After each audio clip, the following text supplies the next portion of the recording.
Good afternoon, everyone. Thanks for joining us. We got Coach Ross Hodge here. Coach, can you go ahead and give us an update on finals week and everything that's been going on with the Mountaineers, and then we'll take questions.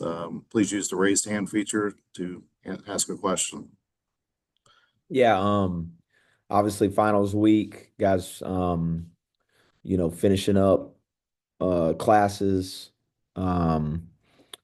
gives you opportunity to do kind of a couple different things, get some much needed mental and physical rest, coming off Saturday's game, and then also the ability to focus on ourselves for um, the week and try to do what we didn't get to do a lot of in the fall, which is practice with our entire team. So that's been nice. Go ahead and open up for questions. Please use the raised hand feature. Go first to Kevin Kinder. Hey, Coach.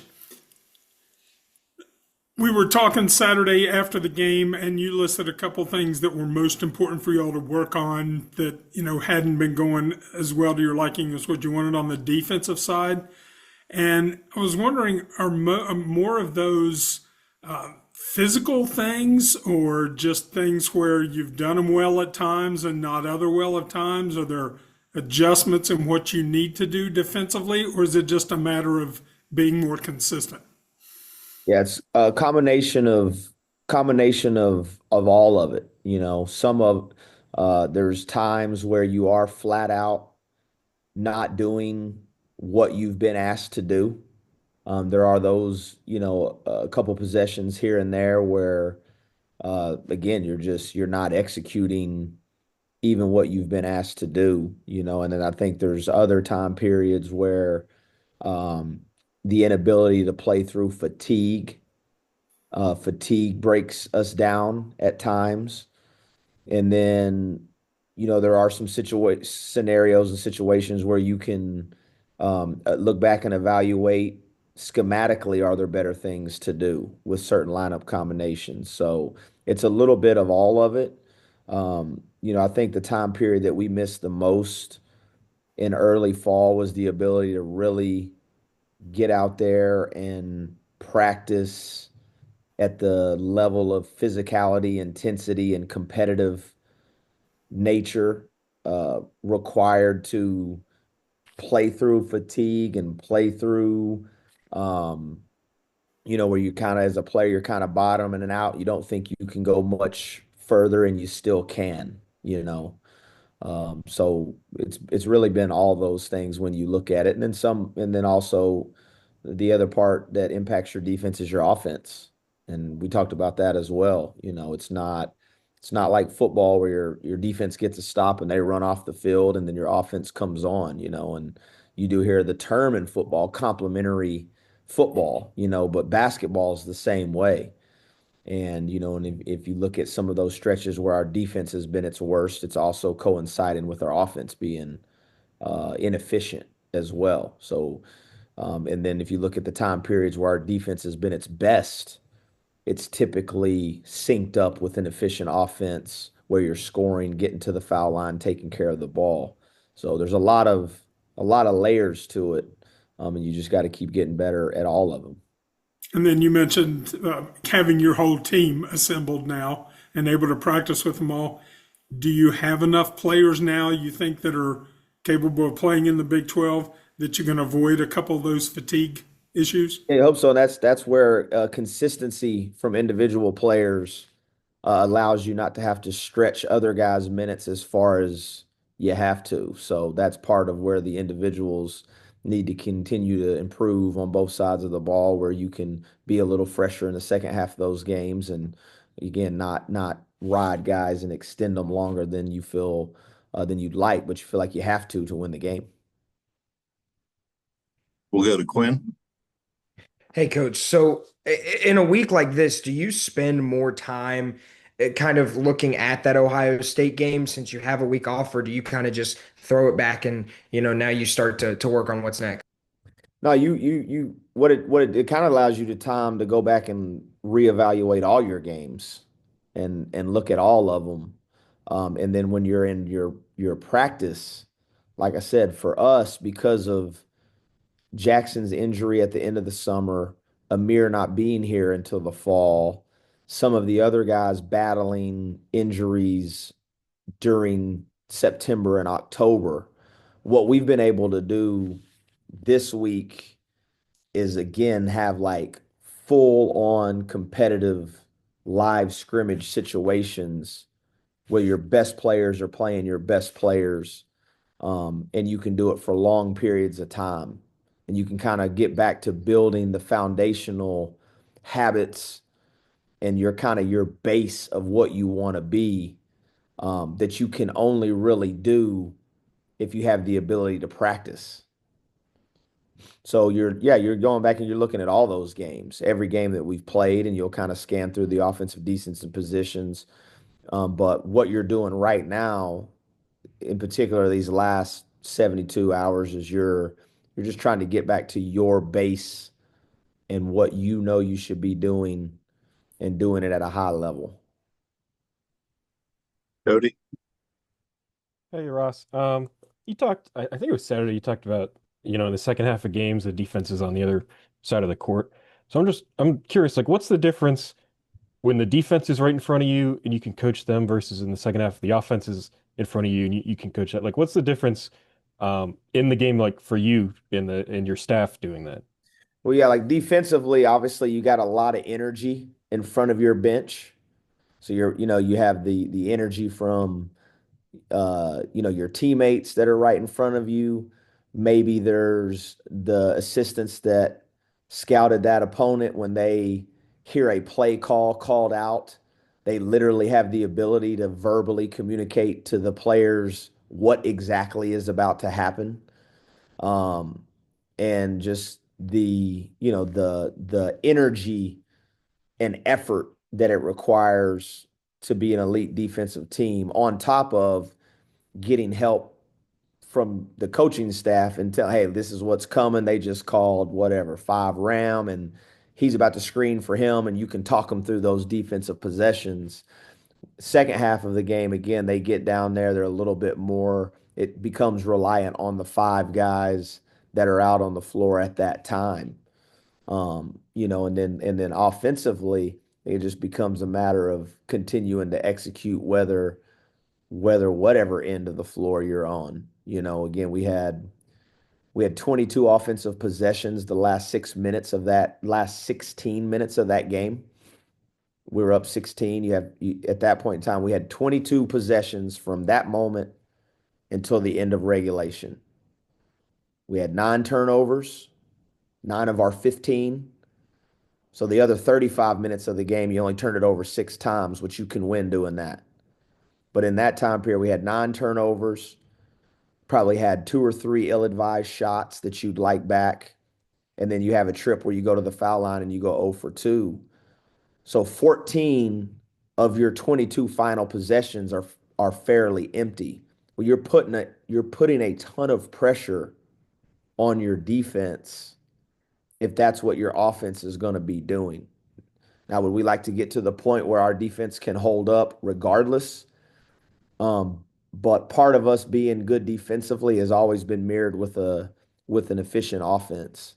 And that's about as inefficient as you can be. You put a lot of pressure on your defense. And then coincidentally, you're putting pressure on your defense. They're stopping you and they're scoring. Now you're playing against the set defense, against their set defense, where earlier we were scoring, we were getting to the foul line. They're playing against our set defense. Our set defense is pretty good. And you're really both your defense and your offense are hurting each other. Go to Mike. Hey, Coach. I have a couple, but first off, I know you mentioned early in the year that you have depth, and there are multiple players that can carry the team offensively if need be, and obviously Honor recently has really been the leader of that. But now that you're getting into the end of the year and getting into Big 12 play, do you need to find that second guy to lead it with him so you can strategize every single game, or can you win in the Big 12, with it being almost on or huff and then by committee, and whoever picks it up, then you work around. Do you need to have that guy by now in the season?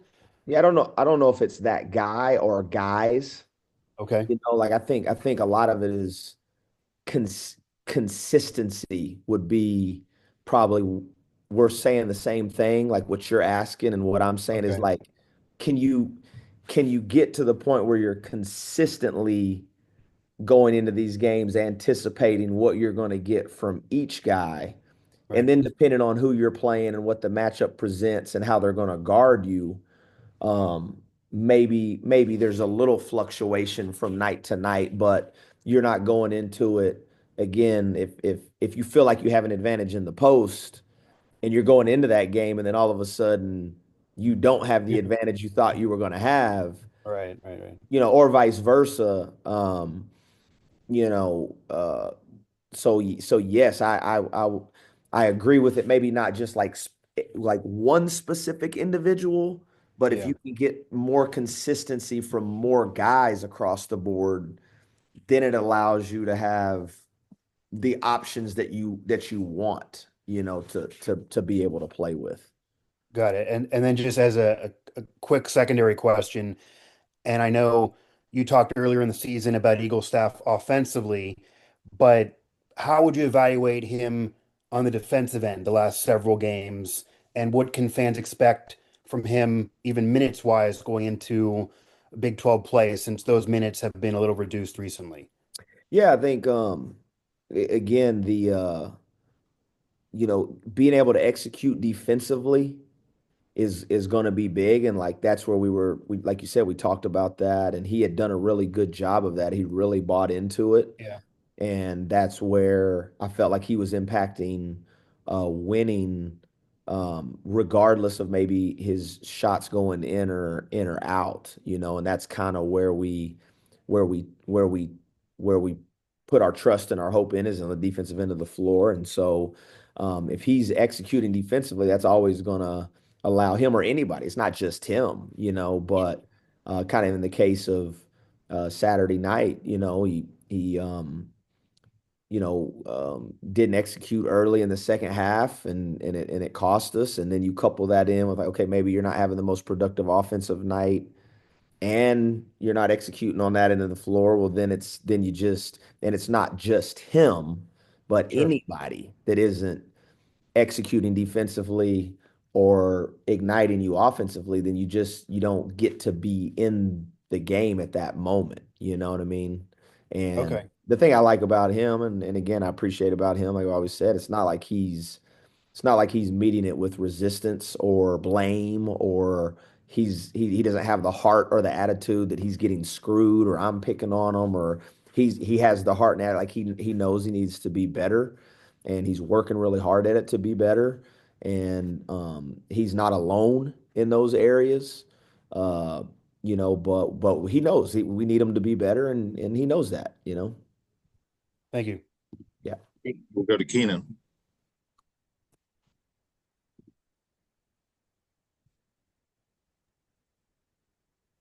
Ross, you've talked a lot about the practices, like going back and forth with all your guys and learning about your team. What have you learned about your team, and does that help you kind of settle on rotations a little bit more moving forward? I wouldn't, not quite yet from a rotational standpoint. I mean, what I've learned about our team is they take accountability.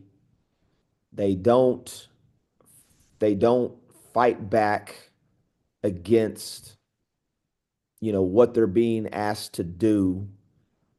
We haven't quite been able to do it at the level that we'd like to, but again, like we mentioned, Trey, he mirrors the rest of the team.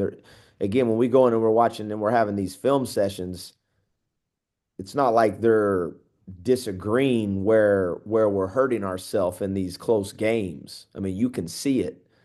They recognize it. Now we've got to be able to put ourselves through difficult situations and practices and just the experiences of these tough losses and learn from it and grow from it. And but again, I've learned that they have a great ability to bounce back from disappointment and difficult losses. It hasn't impacted their belief. It hasn't impacted their work ethic. Hasn't impacted their coachability, and that allows you to get better. Justin. Coach, I got how you doing, Coach? I'm good, man. How about yourself? Good, good. Just want to make sure you could hear me. I kind of a side question. The with the rule change this year allowing coaches to basically challenge certain plays. Um, have you challenged a play yet this year? I can't remember if you have or not. Yeah, we challenged one Saturday, Oh, no, okay, and they upheld it. It was a goaltend. They called a goaltend, and it was. I mean, I I from the look that we had on our replay, I didn't think it was a goaltend, or obviously wouldn't have challenged it, but they just said it was kind of one of those ones that was the call stands, and not the call is confirmed. They didn't right. quite think they had enough to overturn it all the way. I was, talking to Coach Kellogg about this earlier. Just what are your thoughts about having those options to challenge plays? It's obviously it's new, and I mean, do you guys have a system like where an assistant is constantly watching replays of the game, and maybe he signals you, or do you just go with a gut feeling? Oh What yeah, yeah, you have I think it's I mean, obviously it mirrors the NBA game and allows some risk reward benefit from a coaching standpoint, as opposed to in the past, you had all reward and no risk. You could just kind of talk your way into the official to uh, you know, review it with no penalty. And so now there's obviously a penalty associated. If you get it wrong, costs you a timeout, you lose the challenge. And yeah, most people like us, you have your iPads and you have the technology on the bench, and then sometimes it just matters how quickly can you get the replay synced up, right? and do you want to take that risk? And of course, like players, they're hard to trust in those situations because they never feel like they hit the ball last, and they want you to review everything. And we've had that conversation with those guys too, like, hey man, you gotta know if you're gonna say you didn't touch it, you gotta know. But sometimes that can be hard for them in real time as well to do that. So I think it's a net benefit to it, and yeah. Obviously, as the conference play is coming up in a couple weeks, games become more magnified. Does that maybe change your approach at all? At Do I challenge this play? Do I want to risk a timeout, or do I just challenge everything that I possibly can? Does the Big 12 play change that philosophy of challenging at all? No, no. I mean, I think you're gonna challenge plays where you feel like you are gonna be right, regardless whether it's Big 12 or on Monday. I mean, obviously the if it's a close game, the magnitude of it shifts regardless of it's a Big 12 game or you're playing whoever. So, Thank you, Coach. yep. Mike Casazza. Hey Ross, how are you? I'm good, Mike. How about yourself? I'm great, man. Thank you. I have a couple about honor, if you don't mind. He led the country in threes last year, and he's doing it again this year. So people really know his game, obviously. It's kind of fascinating to think about. He's going up against Big 12 competition soon here. The coaching, the support staff, all the scouting they do, really good players. What is your hunch as to what's in store for him and his reputation and how he's kind of going to be in the crosshairs of pretty much every defense you're going to see now? Yeah, I mean, again, I think yeah, going into these games, I would imagine, he'll be 1A, maybe 1A, 1B, 1C, as to who you got to stop. Um, and how that is applied, it'll be interesting to see. I did think he did a good job with playing with the ball in his hands uh, in the second half of the Ohio State game, which will be something we'll have to um, continue to get better at and improve at as a team, and even him as an individual. So that way you're not always relying on trying to run an action to get him a shot or get him open off the ball, having him initiating some offense, and that allows for his creativity and his speed to kick in a little bit. Again, I thought he did a good job in that Ohio State game, and they trapped a couple of his ball screens and he made them pay. You know, he made the right play and was able to throw it back to Belo. Belo hit a three at the top of the key, and then one time he dribbled around it and threw it to Jackson for a layup. So just got to keep finding ways as a group and as a team to keep putting him in good positions, and then he's got to continue to improve like the rest of his teammates. You know, even with a guy like that that's a senior with 2 or 3 months left in his college basketball career, you want to take these opportunities to continue to get better. You know, and he can get better with playing with the ball in his hands a little bit more and playing some point guard, and that's where I think you can see a lot of growth with him. All right, you kind of stole my thunder a little bit, but I'll ask anyhow here. With this time you have and you're practicing, are do you tinker with adding things? Not just maybe him as point guard, but here's a play that they expect is coming, but hey, do something different. Or Oh, I think you've seen like triangle and two and box and one a couple of times too, which is not ordinary. Do you have to prepare for that just in case? yeah, and again, that's the benefit of getting the opportunity to have as much practice time as we're going to have um, over these next couple weeks. Is yeah, you can play against maybe some non-traditional defenses, some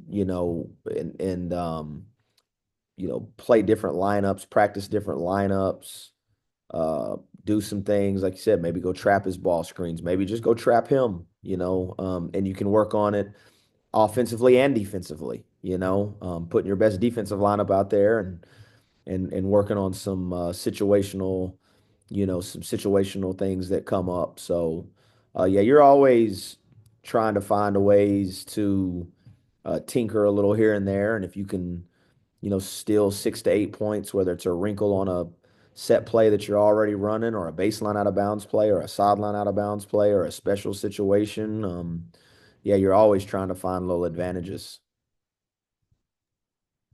Okay, we'll go to Bob, Mike, Cody, and Quinn, and then we'll wrap it up. So, Bob. Hey, Ross, this is a kind of a coaching question, I guess. You're playing a team that's not on the same level as you coming out of this thing. What happens if, speaking about honor, he goes in there and he is really hot? I mean, where do you draw the line if he looks like he's going to score 40 or whatever it might be, and especially in the situation he is in as one of the leading scorers. As far as like leaving them in the game and stuff like that. Yeah, yeah. Well, I mean, getting him the ball, et cetera. It's Yeah, who knows? He might score 60 in the game. yeah, we've been in that situation a couple times where he had an opportunity to maybe break the school record late in games, and what we've tried to do is just honor the game. No pun intended.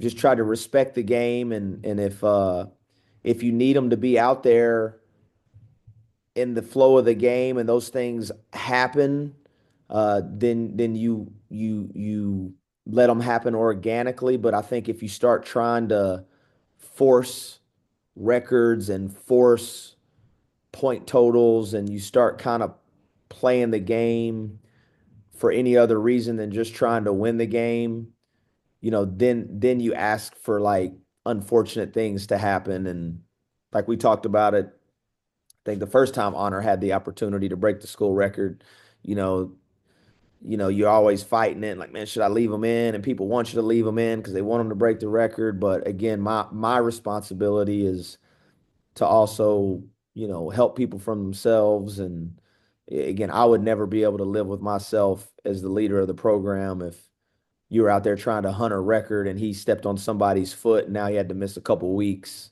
So we'll let the game play out the way it is. And just play it organically. Thanks. Back to Mike. All right, Coach.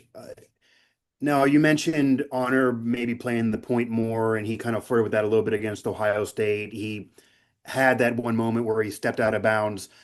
Number one, how would you evaluate him as playing the point from that game, or even just in general from what you've seen from him, the ability to play the point, and then on him, but for the whole lineup overall, how much does a lack of size. I mean, how much does size matter? I guess simply put, here he's a smaller guy despite scoring a lot. And in the Big 12, you mentioned even at your intro presser, there are some big lineups out there. How Mhm. much will size impact your decisions on who gets minutes, no matter what else is going on?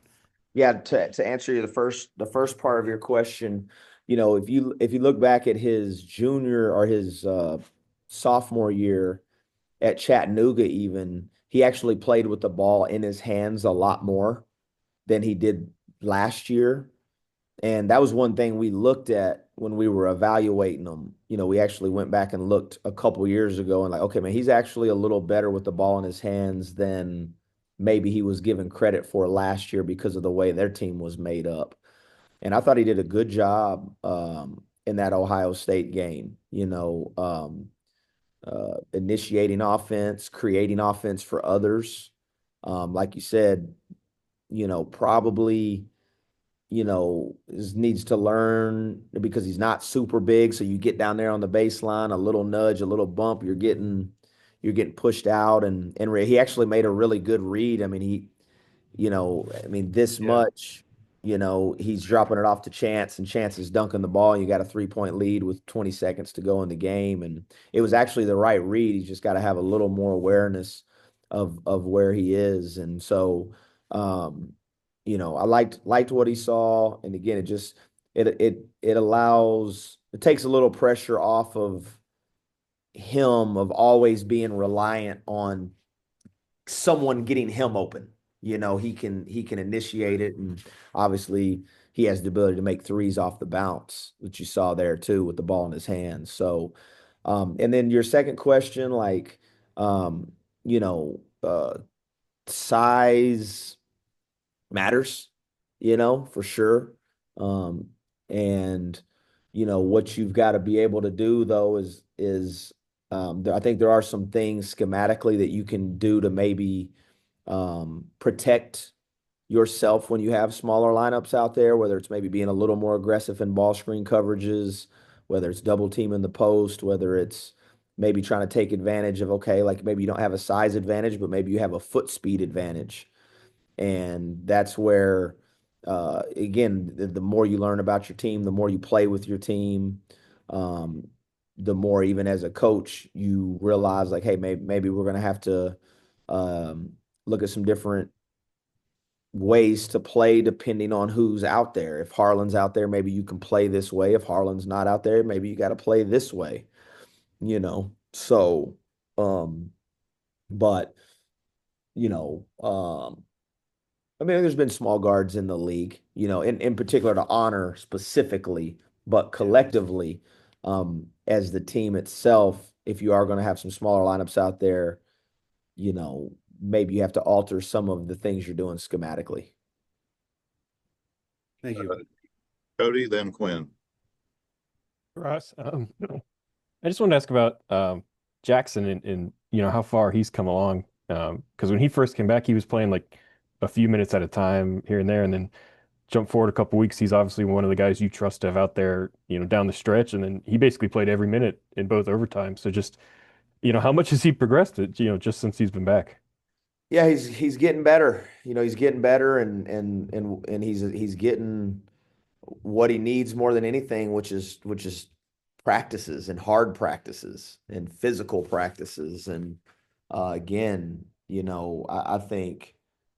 I don't think you could ask for much more out of what he's given you in these 4 or 5 games, considering that he missed 3 months, and again, he wasn't like a Chance, where it's like, yeah, Chance to get to play the first 5 games, but he was a full participant in practice. And so I think You know, he gives us another live body. He's a really good finisher. Um, you know, he stretched the floor at times, made a couple pick and pop threes, which creates spacing.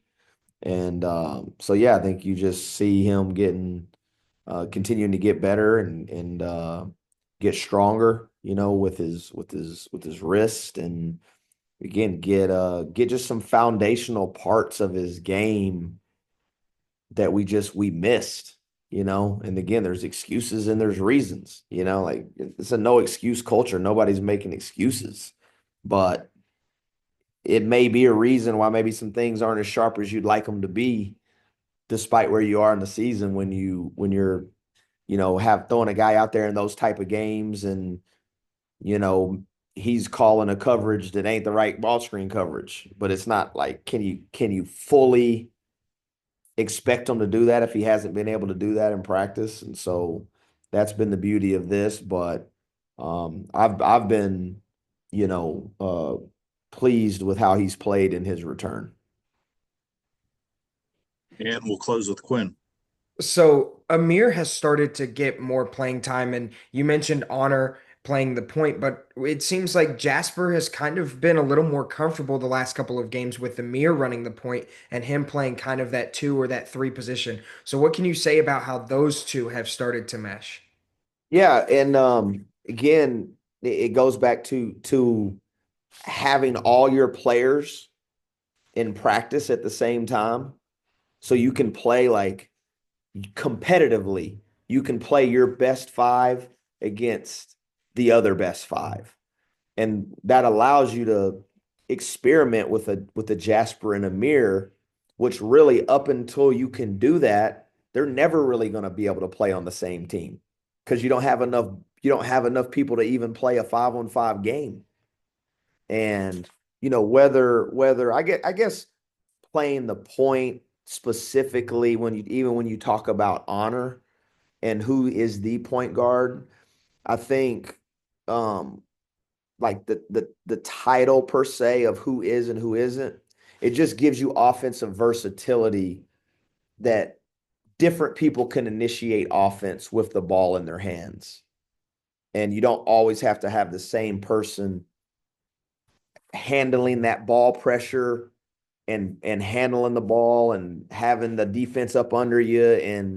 And again, the more people that you have that can dribble, pass, and shoot, in theory, the better offense, you know, you should be able to run, you know. And so that was, again, something that we've been able to like kind of tinker with in practice. And you're like, okay, like, you know, I like that. And, you know, Amir's playmaking ability and his speed, you know, and also it takes some of the pressure off of Jasper where he's not having to shoulder the load by himself all the time. And you can kind of play them together. And even if it's simply as one of the guys brings the ball up the floor and just throws it to the other guy, and now he has the live catch and the live dribble, and he's not having to zigzag back and forth with a defender. It can you know, save your legs a little bit. And so yeah, I mean, I think that's, again, it just has allowed you to experiment and play different lineups and play some lineups that you maybe didn't even